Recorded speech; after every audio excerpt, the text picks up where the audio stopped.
Namaskar. In this lecture, we will study 9 padarthas, or what you can call as 9 kinds of existences. A padarth is one that exists, is called a padarth in technical terms.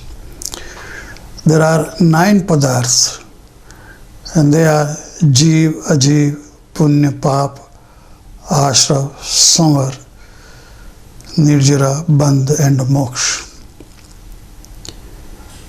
Out of these, we have studied 7 in the last lecture, 7 tattvas. So in addition to 7 tattvas, we have 2 more existences here called Punya and Pap. So we will study Punya and Pap in detail here.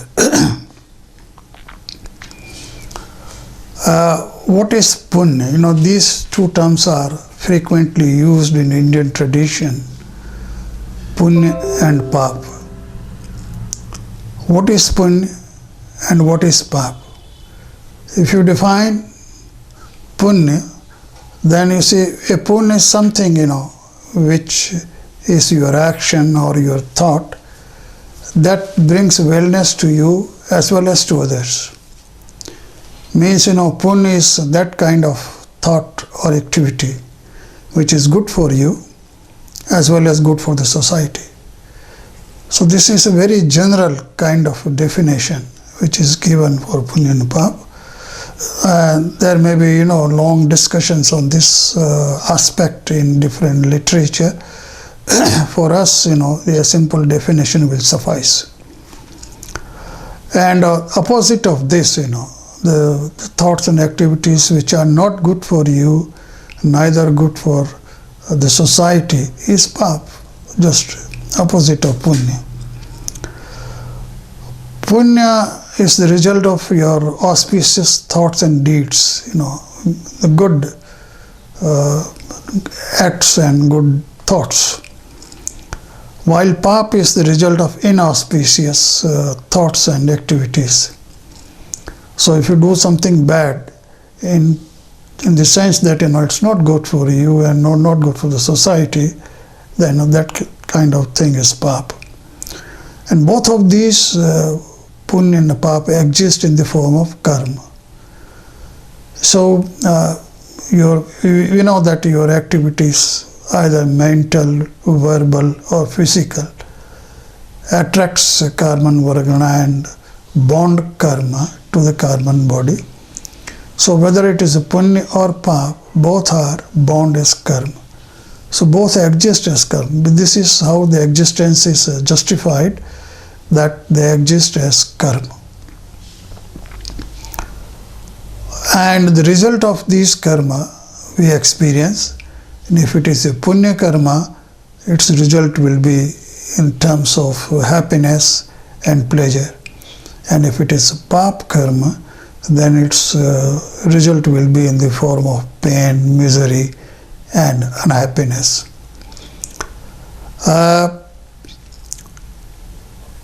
Then, by and large, if you talk of Punya, for example, then the influx of Punya karma will take place by love and compassion to other beings. Very important thing now, that you love other beings, you have a compassionate view of other beings, you have feeling of compassion, karuna, daya and prem.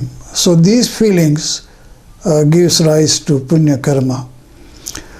And these kinds of thoughts and activities, increase purity of your soul. Soul becomes pure and your feelings then will be good. Besides that, there are other activities which are considered as a Punya, that is devotion and respect towards great people, Arihanta, Siddha, your Guru, and all virtuous people, you must have respect for them. That also is a Punya activity. In contrast to this, the influx of Pap karma is caused by patience of anger, ego, deceitfulness, and greed. I told you earlier also that the patience are real enemy of the soul. So these patience, incur pap karma. So whenever you are angry, for example, or you have a greedy feeling, you are deceiving somebody, or you are egoistic, you have a pride kind of feeling, be sure that you will incur pap karma. And indulging in cunningness, you are not a straightforward person. Your deeds and words do not match.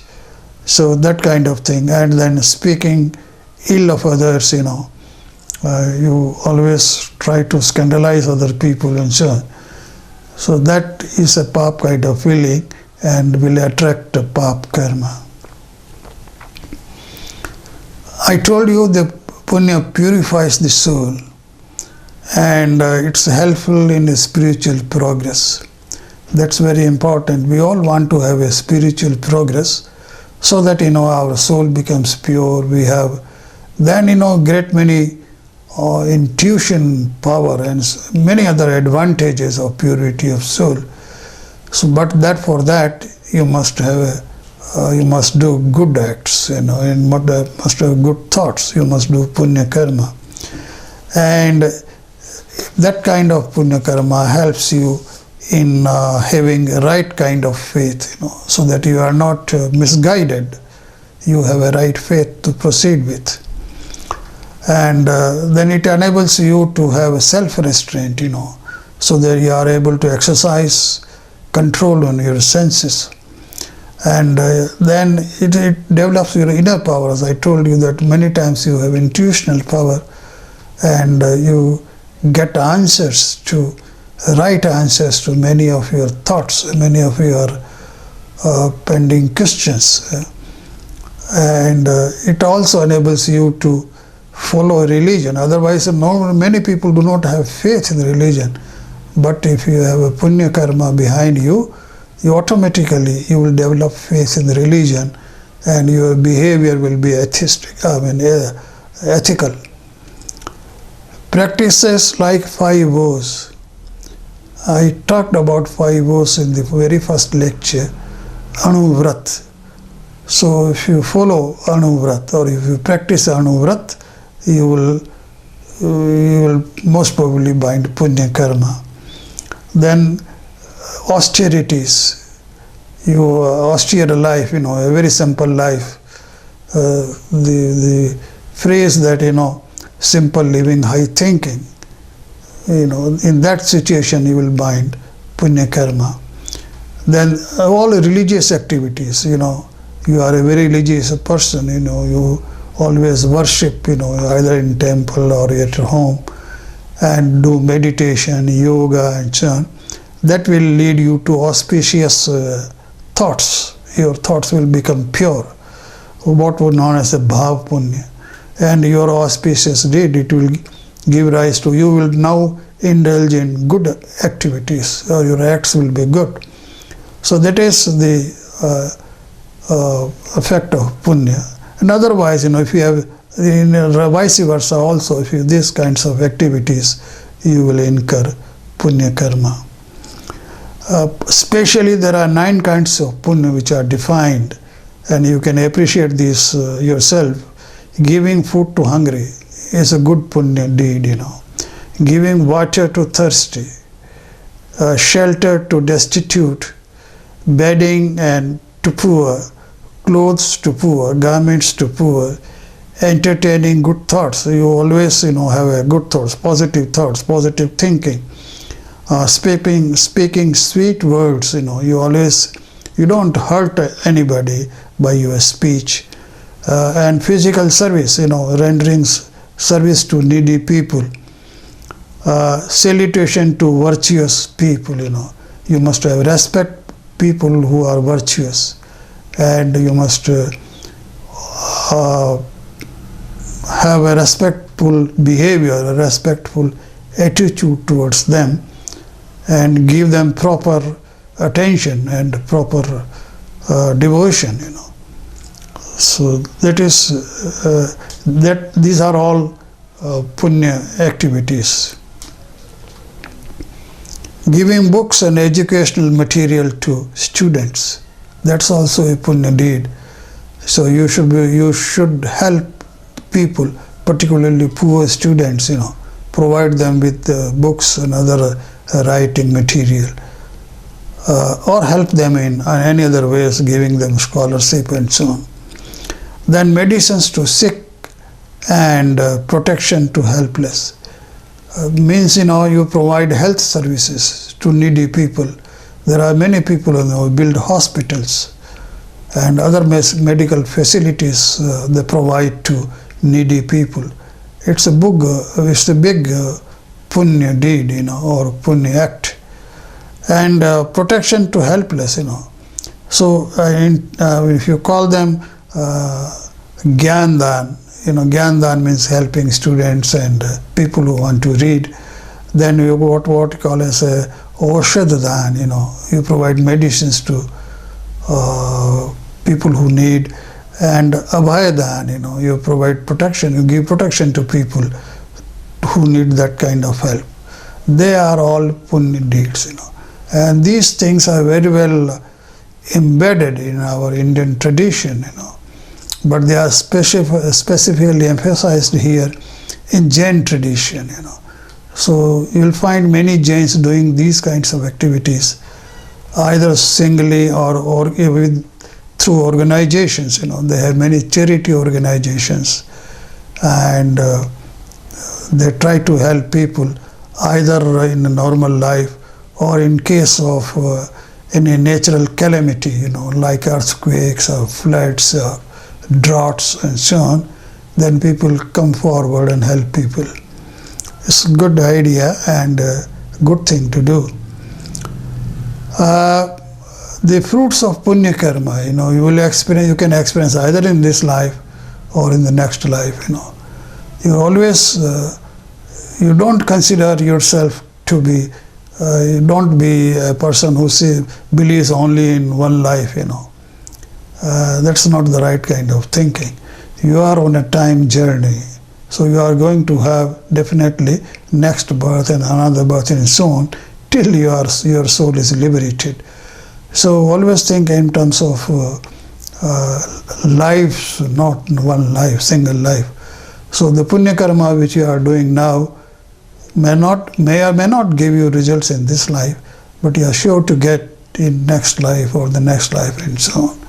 It is because of a punya karma in our past life that you are born in a human form and enjoying life. You are enjoying so many kinds of facilities. You are studying in a good college and you are getting professional kind of education because of your punya karma in the past life. Remember that. So then you will get birth, you will be born in next life in a higher class of family, having a higher status. You will be born as a human being or a dev if you are doing good work.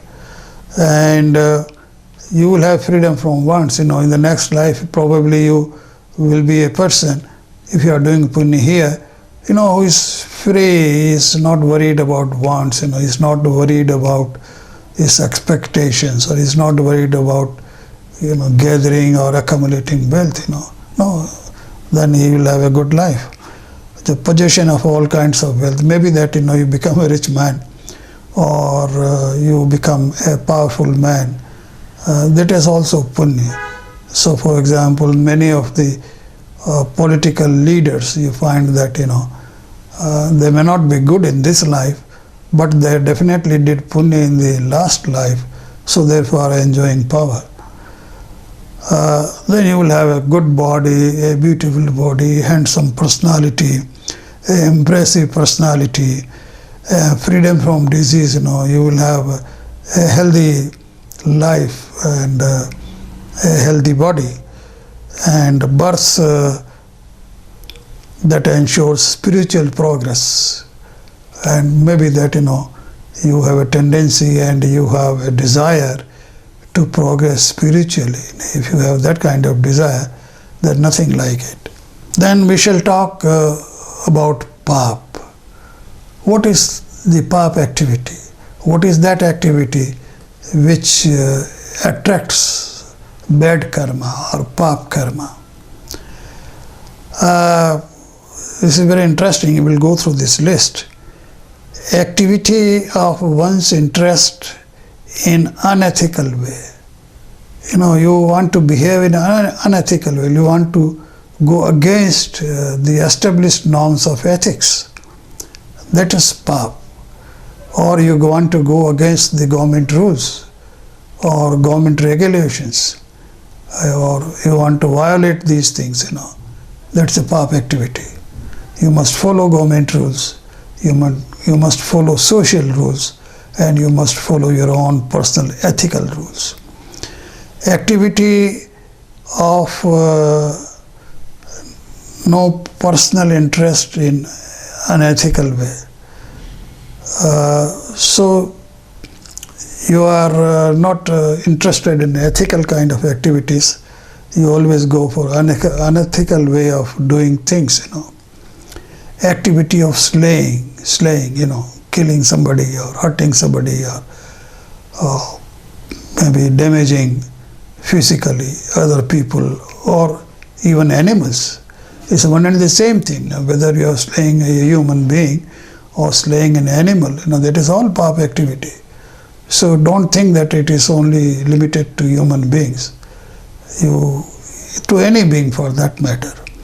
Slaying of life is a pap activity. Then through accidents, you do meet accident or do something which other people meet with accident, that's a pap activity. Activity of error by sight, you are not careful and do something, which you should not do. That kind of thing is a pap activity. Activity of lying, you don't speak truth, you lie. It's a pap thing. Taking what is not given is virtually means stealing. Stealing is a big pap activity. Activity by mere conceit. You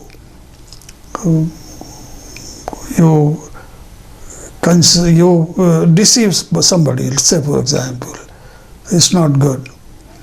Activity through pride. You are a prideful person, egoistic person, and you take pride in your own activities, your own deeds, or your own thoughts. Pride can be of many kinds, So that is a pap activity. Then bad treatment to one's friends.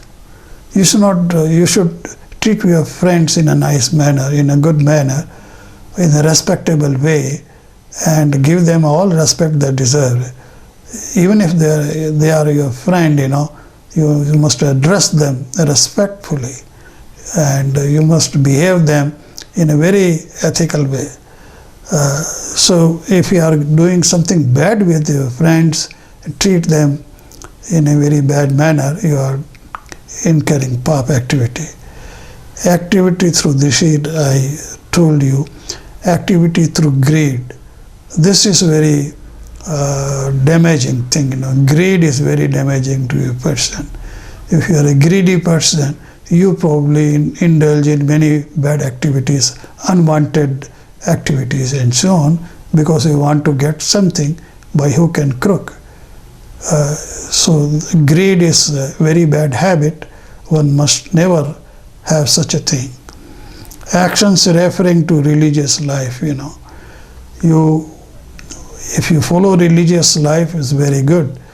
But even if you don't do it, and you prevent somebody else doing it, or don't appreciate what others are doing, or become an obstruction in the religious activity of others and so on, this is a pap activity. The first thing is that you must yourself be a religious person. That is very important. Other pap activities are, important in modern times. holding and accumulating wealth and property. Many businessmen, many traders indulge in holding activity. They hold material and then sell them at a profit. This is pap activity. And accumulating wealth, there are people. You'll find many people are mad about wealth. They want to accumulate wealth, and they want to have property after property. All this thing is a pap activity. And what is more, protecting this. You acquired a huge amount of wealth and let us say a large amount of property, and then you protect it because you are now afraid, you are fearful that this will be lost. So for that kind of thing, you again indulge in pap activity. First you accumulate wealth and then protect. The protection also is a kind of pap activity because you will have many illegal practices to protect your wealth and protect your property. So that's another pap activity. Enmity and hatred towards others. Don't have a feeling of hatred towards others, and don't entertain enmity with others. That's a pap activity. Sensuality and sexual craze. This is probably increasing nowadays, and you must be aware of these things and be cautious not to indulge this kind of activity. Then blaming and scandalizing others, don't have that kind of habit. Don't blame others. Don't scandalize others, for your gain particularly. That's a pap activity. Then irritability and wrong belief. You get irritated, time and again, or very often you get irritated on small things, that should not irritate you. You should be able to tolerate many things, The things, don't happen as you like. You can't control others, you can't control other activities, you can't control others' activities, others' views, what they are doing and so on. So don't get irritated if this is not of your liking. You must be able to accommodate and tolerate people, and so that you are not irritated and don't get angry. Acting under patience. This is something very dangerous, If you get angry and then do something in that angry state, you will be doing a lot of pap. Or if you have greedy feelings and then you act, all your acts will be directed towards meeting your greedy expectations. That's very bad. So, and deceiving something because you want to make money or because you want to gain some power is wrong. That's something very condemnable. Then breach of vows or promise or pledge. I talked about vrat in the first lecture, Anu Vrat, and we will discuss that in detail later on. But if you take a vrat, if you make a promise, if you take a pledge and then break it, that's pap. Don't make promise which you can't hold, or don't make a pledge which you can't sustain. But once you take a pledge or once you make a promise, keep it. That is the thing which is required. There is another, punya is good in life, it gives you pleasure, happiness and so on. But sometimes excess of anything is bad, as we say. And if you have a pleasure in your life and you are feeling happy and you want to increase your pleasure, you want to increase your happiness, and for that do something, you indulge in something illegal activities or something which is unethical. That is danger, If you are in happy state, be content with it. If you are having a pleasure, be content with that pleasure, Don't try to increase it unnecessarily. Okay? And so excess of anything is bad. Everything is bad. So don't have that kind of feeling that you want to have everything. That is not good. In the spiritual sense, both punya and pap bind karma, and therefore, punya may be helpful in a spiritual progress, but ultimately the people who are desirous of going towards liberation or going towards moksha, or they want to treat the moksha marg, for them, punya and pap both are obstacles. So such people must have an indifferent view towards things, They must only observe things and not indulge any kind of good or bad activity. There is nothing good or bad for them. The only thing is they want to have the real progress of their soul. So they become indifferent to both these kinds of punya and pap, and they have a different kind of way of living. So I have today told you about what are good activities, punya activities, what are bad activities, and what are the results of such activities. Thank you.